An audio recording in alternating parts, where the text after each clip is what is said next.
لیکن حضرات گرامی یہ تو صدقہ ہے مدینے کے تاجدار صلی اللہ تعالیٰ علیہ وسلم کا۔ اللہ تعالیٰ نے ہمیں یہ دو مبارک صورتیں عطا فرمائیں، یہ صورتیں عطا فرمائیں، اور ان صورتوں کو ہم پڑھیں۔ لیکن آج مسئلہ یہ ہے کہ ہم قرآن پڑھنے کے لیے تیار نہیں۔ صبح سے شام تک ہم کتنی بار قرآن پڑھتے ہیں، تلاوت کرتے ہیں۔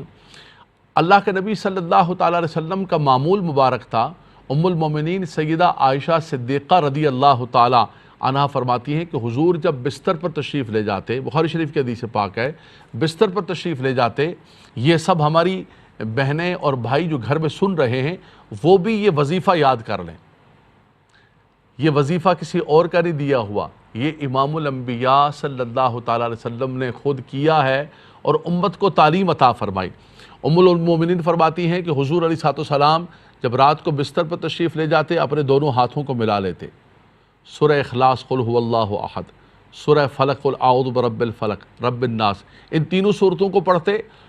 ثم نفثا، اپنے دونوں ہاتھوں پر پھونکتے، پھر اپنے چہرہ مبارک پر، اپنے بدن پر، اپنے سر پر، جہاں جہاں ہاتھ پہنچتا حضور علیہ السلام کو وہ دم کیا ہوا ہاتھ اپنے بدن پر پھیرتے، پھر دوسری مرتبہ بھی یہی تینوں صورتیں پڑھتے، ہاتھ پر پھونکتے، بدن پہ پھیرتے۔ فرمایا ثلاث مرات، امام بخاری اپنی صحیح کے اندر نقل کرتے ہیں۔ اللہ اکبر، کتنا بڑا وظیفہ ہے، کتنا بڑا عمل ہے، اور عمل بھی کس نے عطا کیا؟ نہ کسی عالم نے، نہ کسی شیخ نے، بلکہ شیخوں کے شیخ، اماموں کے امام، امام الانبیاء صلی اللہ تعالیٰ علیہ وسلم نے عطا فرمایا۔ لیکن کیا ہماری بہنیں اور ہمارے بھائی جو گھروں کے اندر بیٹھے ہوئے ہیں، قرآنی ہدایات کو سن رہے ہیں، وہ قرآن سے فیضان لیتے ہوئے اس عمل کو اپنی زندگی کا حصہ بنائیں گے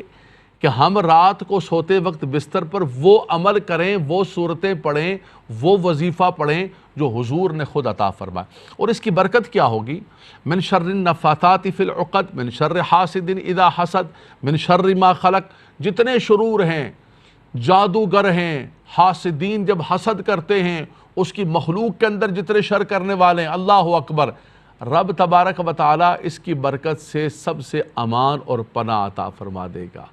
اللہ کی امان میں آ جاؤ گے، اللہ کی پناہ میں آ جاؤ گے، بلکہ ساتھ آیت الکرسی کو بھی پڑھ لیں، سارے گھر کا حصار کر دیں، گرد من، گرد خانہ من، گرد زنوں فرزندان من، گرد مال و دوستان من، تو حصار حفاظت میں شوی، تو نگہدار باشی، سب گھر والوں کا حصار کر لیں کہ اللہ تبارک و تعالی سب کی حفاظت فرما دے۔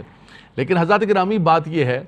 کہ اگر امت قرآن کے قریب ہوتی تو یہ جو گلی گلی کے ہر نکڑ کے اندر ایک جعلی قسم کا بابا بیٹھا ہوا ہے، جعلی قسم کا عامل بیٹھا ہوا ہے دکان کھول کے، جو آپ کا ایمان بھی لوٹ رہا ہے، آپ کا مال بھی لوٹ رہا ہے، آپ کی عزتیں بھی، ہماری بہنیں عزتیں بھی لوٹ رہا ہے، یہ بابوں کی دکانیں کیوں چمکی ہیں؟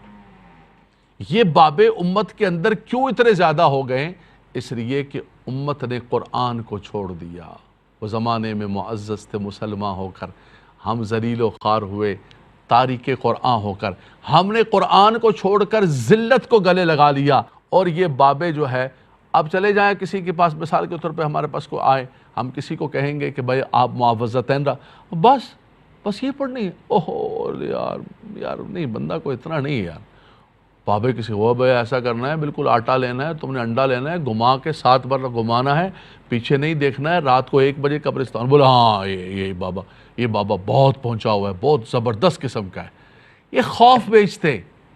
یہ امت کے اندر خوف کو اور ڈر کو بیچ کے اور اپنی دکانیں گرم کرتے ہیں اور امت کو قرآن سے دور کرتے ہیں، بلکہ امت خود قرآن سے دور ہو گئی، ذمہجوری قرآن شدی۔ اقبال کہتے ہیں کہ تم کہتے ہو کہ یہ گردش ایام مجھ پر کیوں آ گئے ہیں، یہ حالات میرے کیوں خراب ہو گئے، کسی اور وجہ سے نہیں،